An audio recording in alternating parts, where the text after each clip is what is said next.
Oke. Assalamualaikum warahmatullahi wabarakatuh. Ya.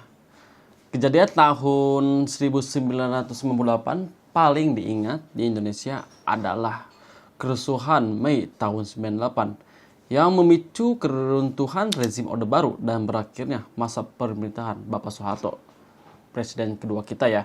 Peristiwa ini meliputi aksi kekerasan, kerusuhan, dan juga penjarahan yang sebagian besar menargetkan etnis Tionghoa serta insiden penembakan mahasiswa di tragedi Trisakti pada 12 Mei tahun 98. Jakarta Mei tahun 98, langit ibu kota yang biasanya ramai oleh hiruk pikuk kehidupan yang pagi itu terasa berbeda. Panas, tegang dan mencekam. Di tengah gejolak politik dan amarah rakyat yang meluap, sebuah pusat perbelanjaan di kawasan Klender, Jakarta Timur ya, menjadi saksi bisu dari tragedi yang mengguncang hati seluruh bangsa ini. Plaza Central Klender Mall ya, yang dulu menjadi tempat keluarga berbelanja dan remaja bersenda gurau, berubah menjadi lautan api ya. Ratusan nyawa melayang, sebagian besar terperangkap tanpa sempat menyelamatkan diri. Asap hitam membumbung ke langit, membawa pergi bukan hanya tubuh-tubuh yang terbakar, tetapi juga rasa kemanusiaan yang seolah ikut lenyap di dalamnya. Tragedi itu bukan sekedar kisah kebakaran. Ini adalah cerita tentang kemarahan, provokasi, dan kebencian yang tak terkendali, yang akhirnya menelan korban tak bersalah dan meninggalkan luka sejarah yang tak pernah benar-benar sembuh. Nah, untuk ceritanya bagaimana? Inilah ceritanya.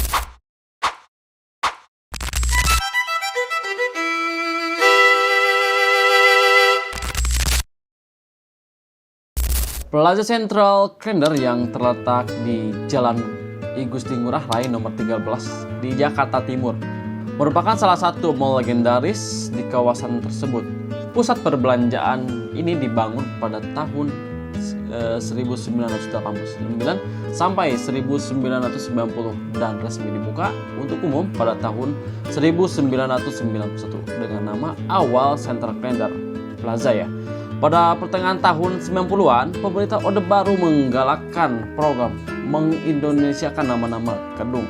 Sejak saat itu, nama Central Klender resmi diubah menjadi Plaza Central Klender. Meski begitu, masyarakat lebih akrab menyebutnya dengan berbagai nama lain seperti Plaza Klender, Mall Klender, atau Yogya Plaza Klender. Nama terakhir cukup populer karena Yogya Group pernah menjadi penyewa utama di mall ini. Gerai Yogya Swalayan dan Yogya Department Store menempati lantai 2 dan 3. Dan papan nama besar Yogya sempat menjadi ikon yang mudah dikenali di bagian depan mall. Selain Yogya, Plaza Central Klender juga memiliki berbagai fasilitas lain seperti pertokoan di lantai 1 sampai 3, balai sidang di lantai 4, serta bioskop sinema 21 di lantai 5 yang menjadi tempat hiburan favorit bagi warga sekitar. Pada 13 Mei tahun 98, Jakarta mulai dilanda gelombang kerusuhan besar. Keesokan harinya, manajemen Plaza Central Klender memutuskan untuk menutup mall ini demi mencegah hal-hal yang tidak diinginkan.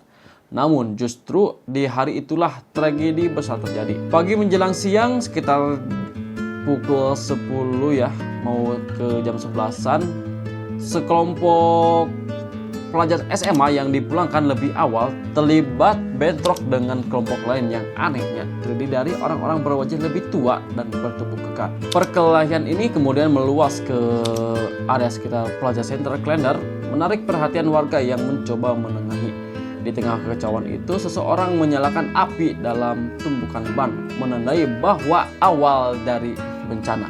Sekitar jam 12 siang, bentrokan kembali pecah antara pelajar dan sekitar 20 orang berambut cepak menyerang dengan kayu dan besi. Para pelajar yang ketakutan akhirnya berlarian masuk ke dalam mall untuk berlindung. Tak lama berselang, massa lain sekitar 50 orang datang. Mereka mulai melempari mall dan toko-toko di sekitar sambil berteriak agar masyarakat menjarah Plaza Central Klender tersebut dengan alasan bahwa mall tersebut punya orang Cina Teriakan itu menyulut emosi warga di tengah sentimen rasisme terhadap keturunan Tionghoa, dan dalam waktu singkat ratusan orang masuk ke mall dan menjarah apa saja yang bisa diambil dengan kondisi listrik telah dimatikan. Sebelumnya karena manajemen pihak mall ini dari awal sudah mengantisipasi tentang kabarnya kerusuhan yang terjadi, dan tanpa ada satupun aparat yang datang menghentikan dikarenakan mereka sudah kewalahan menghentikannya. Dan pada jam 14 ya, sekitar siangan, datang lagi rombongan lain dengan truk besar mobil pick up dari arah Pondokopi. Mereka berjaket ya, berambut cepak, dan sebagian berambut gondrong serta bertato. Beberapa saksi melihat mereka membawa jerigen berisi bensin dan handy-talkie ya. Orang-orang ini lalu menyiram minyak tanah ke tumpukan kasur dan pakaian serta menyalakan api di 2 titik. Dalam hitungan menit, Plaza Central Klender berubah menjadi kobaran api besar. Setelah itu, mereka naik kembali ke truk itu dan pergi menuju arah Kampung Melayu. Menjelang pukul 3:30 sore itu ya, api semakin membesar dan asap hitam menutupi seluruh bangunan. Suasana panik melanda. Ratusan orang yang masih di dalam mall, termasuk perempuan dan anak-anak, terjebak. Banyak di antara mereka yang mencoba melarikan diri dengan cara melompat dari lantai atas dan naasnya nyawanya menghilang, atau menggunakan tali yang seadanya. Namun sebagian besar tidak selamat. Ketika mall terbakar habis ya, sekitar mau jam 6 ya, sekitar 6 sore, usaha warga untuk menolong terhambat karena pintu-pintu mall terkunci, dan ada beberapa yang melarang upaya penyelamatan. Hujan turun sekitar 21.30 ya pada malam, membantu memadamkan sisa api, tapi semuanya sudah terlambat. Tragedi Plaza Central Klender menjadi salah satu peristiwa paling memilukan dalam kerusuhan Mei 98, meninggalkan luka mendalam dan pertanyaan besar tentang siapa sebenarnya dalang di balik api yang membakar di hari itu. Saksi mata banyak menceritakan hal serupa, seperti Pak Suyono sebagai saksi hidup atas tragedi ini. Beliau menuturkan kejadian ini terjadi sekitar jam 1 siang. Banyak sekali orang-orang yang mau menjarah mall tersebut. Betulnya sudah seperti semut saking banyaknya. Tidak hanya itu, di sini puluhan petugas keamanan seperti TNI dan Polri bertugas mengamankan mall tersebut, dan dibantu oleh jawara-jawara yang menggunakan senjata tajam di pinggangnya.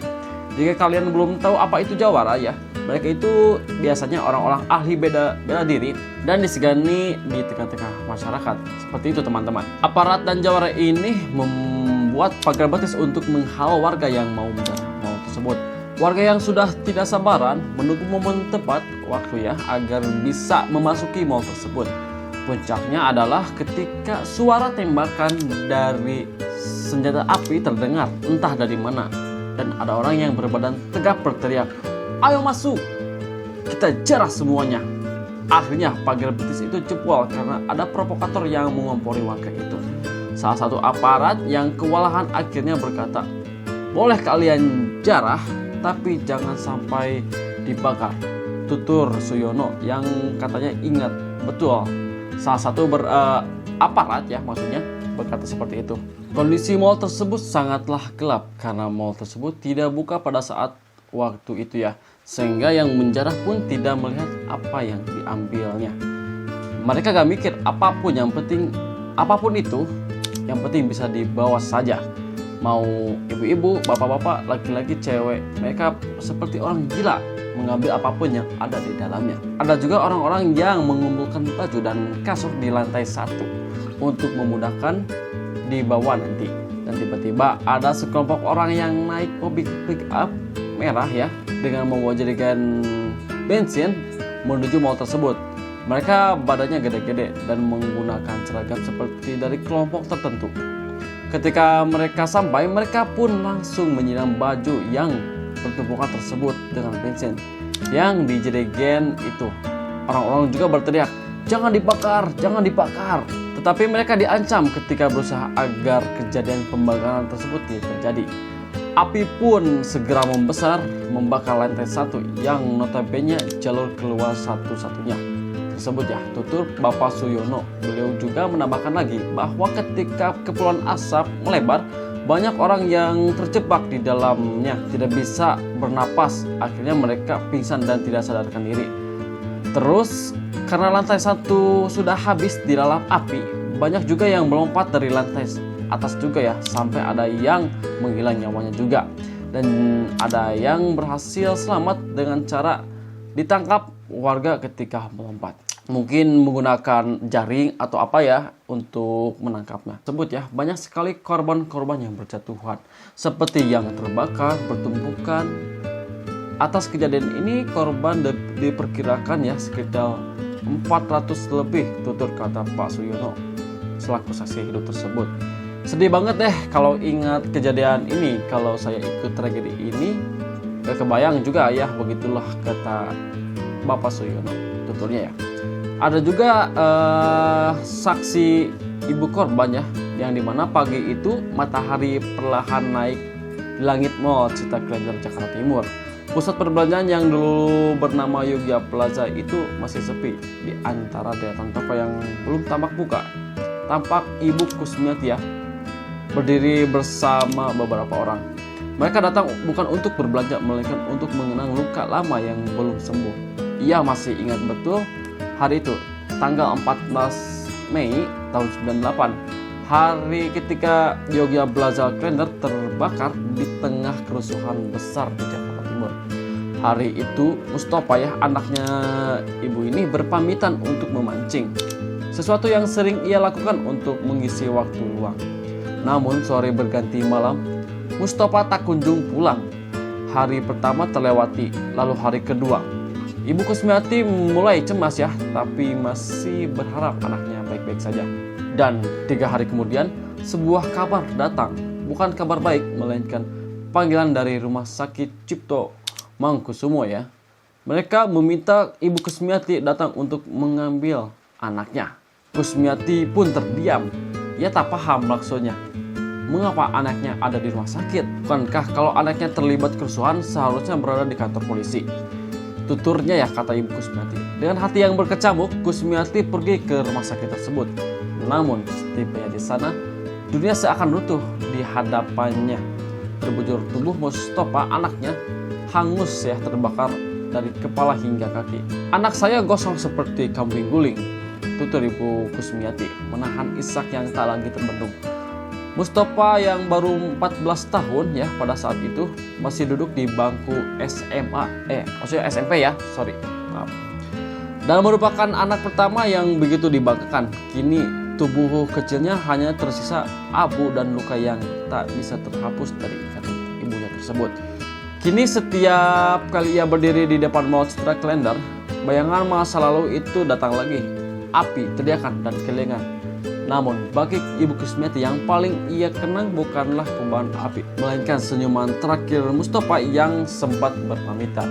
Hingga saat ini banyak hal tragedi ya, pembakaran mall Klender ini masih terbilang misterius. Antara lain seperti siapakah ya pelakunya dan jumlah korban tewas atau yang luka. Ada juga yang menyebut sekitar 288 orang, hingga ada juga yang menyebut sekitar 488 orang. Dan kesimpulan dari tragedi ini ya, tragedi pembakaran Mall Klender ini pada tahun 98 ini bertepatan pada bulan Mei menjadi salah satu peristiwa paling kelam dalam sejarah Indonesia. Ratusan orang yang menghilang nyawanya ya, akibat terbakar hidup-hidup di tengah gelombang kerusuhan dan kebencian yang membutakan nurani. Hingga kini siapa dalang dan penyebab pasti kebakaran tersebut belum pernah terungkap dengan jelas. Peristiwa ini bukan hanya meninggalkan luka mendalam bagi keluarga korban, tetapi juga menjadi pengingat betapa bahayanya, kerasnya provokasi dan sentimen rasial ketika dibiarkan tanpa kendali.